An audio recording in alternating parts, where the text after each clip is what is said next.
Hello and welcome back, ladies and gentlemen, to another episode in my series on the Witcher lore. If this is my first video you're watching, then hello, my name is Okayguv and welcome to my channel. Now, please sit back and relax because today I will tell you the story of the Witcher that went mad.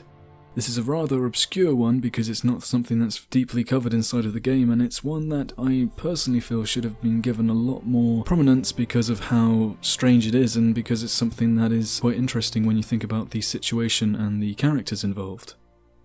While searching for the various equipment around the world, obviously like for instance all the different swords and for all the different armour that you could find for each individual school, among your searches you can also find characters and other stories intertwined with the actual quests themselves.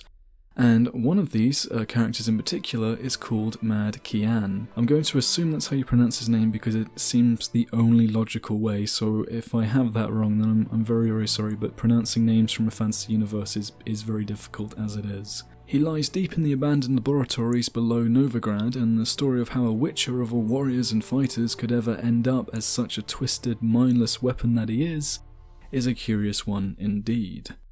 Although the story is rough and patched together in various different ways, there were enough clues and explanations scattered throughout Velen and Novigrad to help pull all the loose strings together. So this isn't really a theory, it's actually quite solid information behind it, so I think it's a bit of both really in the end, so you can take it with a grain of salt, but otherwise, I'm sorry if I'm wrong, and if not, it's still a fun theory.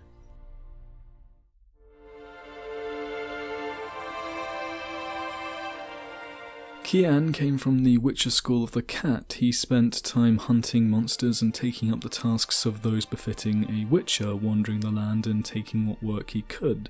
However, things took a turn for the worst when he found a contract issued by Prince Adrian of the Sea Cats, a contract that involved the killing of those partaking in an expedition to find treasure. Kiyan took the contract and succeeded in hunting all of them down and killing them, and then he departed aboard a ship which was called the Flying Stag, even though he had been offered a secure position as Prince Adrian's bodyguard, but being a witcher he refused. I'm not too sure exactly what the reasons were that he felt like he couldn't take that job and that position, seeing as how Geralt took the position as the bodyguard, or was almost forced to take the position as King Foltest's bodyguard, but I have a feeling it was because he was a witcher, because witchers generally do not take part inside of political matters and they like to stay away from the rest of the world and not to interfere. On board the ship there was also a mage of questionable standards named Steingrad. The mage had bribed the captain to share a cabin with Kiyan so that he could kidnap the witcher, or so he planned to at least. Before carrying out his plans, however, he took notes of Kiyan's actions, watching him closely and studying him like an animal. Then, midway through their voyage, he conjured up a storm to open a portal to allow him to carry the Witcher off to his laboratory below Novigrad. Eventually, Steingard succeeded, even though the storm was stronger than he expected, wrecking the Flying Stag and killing all the crew that manned her. Whether the mage meant to do this, I don't think he did, but I don't think he really cared either way, considering the kind of man he seems to be. And as to how he managed to overpower a witcher, I'm not sure, but I imagine he must have done something along the lines of either casting a spell or drugging him, or just taking him away during the storm as it was a distraction and he wasn't paying attention. I'm not too sure about the actual details as to how he was overpowered, but he did manage to do it. Kiyan was then misused by Steingard and had been the subject to cruel experiments and tests of the physical and mental endurance of witchers. He was also interrogated and forced to reveal secrets about witcher training, the trial of the grasses for instance, and about the cat school in particular. Steingard was pleased that Kiyan confirmed his theories being that the cat school was of elven origins. Kiyan's body survived the excruciating treatment, however his mind was overwhelmed by the procedure after 4 days. Steingard continued his studies regardless of the fact, turning the former witcher Kiyan into a crazed and tormented shell of his former self, driven only by immense pain. This version of Kiyan, otherwise known as Mad Kiyan, is who you find in the abandoned laboratory below Novigrad's Temple Isle. It is also a possibility he became so weak that he became possessed by a demon, as referenced in one of the laboratory notebooks.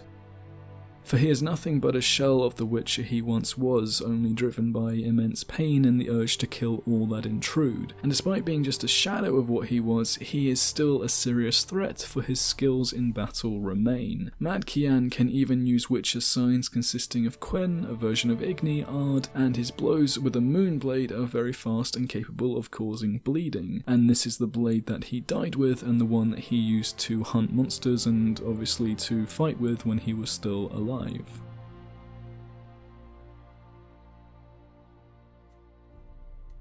It really does surprise me that they didn't go into more detail inside of the game about this character because of how much they could have done with it, because considering the fact that you don't really come across as many witches inside of The Witcher 3, it seems like it would be not a good excuse but a good example of where they could have expanded a little bit more. But overall, it really is just an interesting story because it is a Witcher who has been broken and is no longer what he used to be, despite the fact that Witches have already gone through so many mutations and so many painful experiences, considering the fact that they survived the trial of the grasses. So you can only just about imagine what kind of pain the mage must have put the Witcher through in order to make him break completely like he did. So it's a very strange story, but very interesting and also very sad just because of what it is. But the fact that the mage was trying to test the endurance of witches and to see just how far they could be pushed is really cool, because it's something that you would think would actually happen inside of the world. So having that little bit of a connection between there is just an awesome little detail to add in. So that was the story of the Witcher who went mad, and my god, I wish there was more information on this because it really is just very cool.